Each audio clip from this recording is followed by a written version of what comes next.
હજીરા સ્થિત L&T કંપનીમાં stainless સ્ટીલના પાઇપ ચોરી કરતા હોવાનું કૌભાંડ ઝડપી પાડવામાં આવ્યું છે.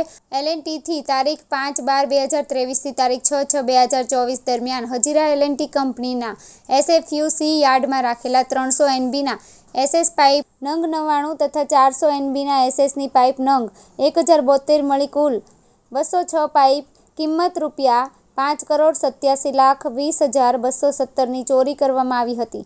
સ્ટેનલેસ સ્ટીલ પાઇપોની મોટાભાગે ચોરી કરાઈ. હજીરા સ્થિત L&T કંપનીમાં સ્ટેનલેસ સ્ટીલની જે પાઇપ મંગાવવામાં આવતી હતી તે ગોડાઉનમાં મૂકવાને બદલે બારોબાર અન્ય સ્થળે લઈ અવાતી હતી. સ્ટેનલેસ સ્ટીલની પાઇપ ગોડાઉનમાં મૂકી દીધી હોવાની રસીદ બનાવી દેતા હતા અને સ્ટોર મેનેજર સાથે મળીને બારોબાર ટુકડા કરીને વેચી દેતા હતા.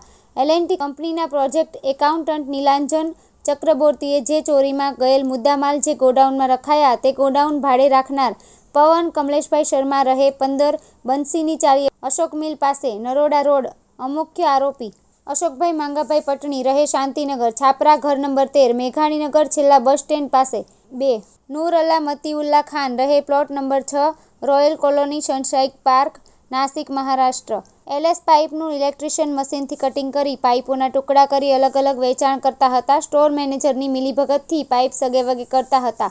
ACP દીવ વકીલે જણાવ્યું કે L&T કંપનીના સ્ટોર મેનેજર વિવેક મિશ્રા સાથે મળીને કરોડો રૂપિયાની પાઇપ સગેવગે કરતા હતા.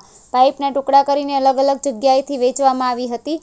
કુલ 5.87 કરોડની પાઇપની ચોરી કરી વેચાણ કર્યું હોવાનું તપાસમાં જાણવા મળ્યું છે.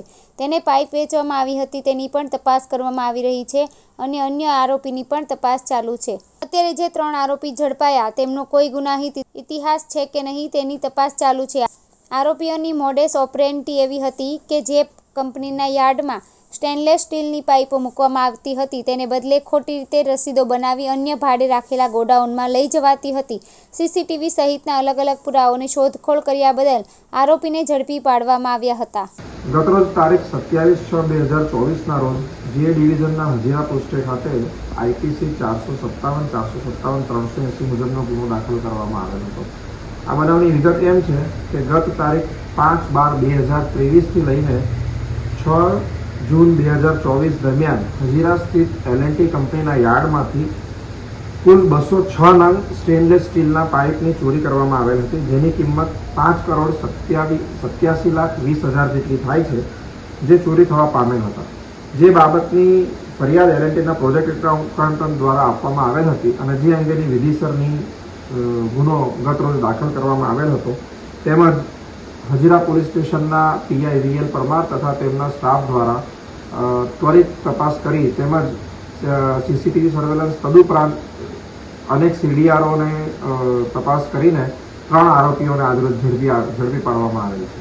સર, આટલી બધી હાઈ સિક્યુરિટી હોવા છતાં પણ કેવી રીતના ચોરીને અંજામ આપતા હતા? આ ચોરીમાં એમો એવી છે કે તેઓ ટ્રકમાં જે આવતા હતા સ્ટેનલેસ સ્ટીલના પાઇપ કે જે તેઓએ યાર્ડમાં ખાલી કરવાના રહેતા હતા તે ખાલી કરવાને બદલે તે ખાલી થઈ ગયેલ છે એવી ખોટી પરચી લઈને તેઓ બીજી જગ્યાએ લઈ જતા હતા અને આ પ્રમાણે તેઓએ ચોરી કરેલ છે.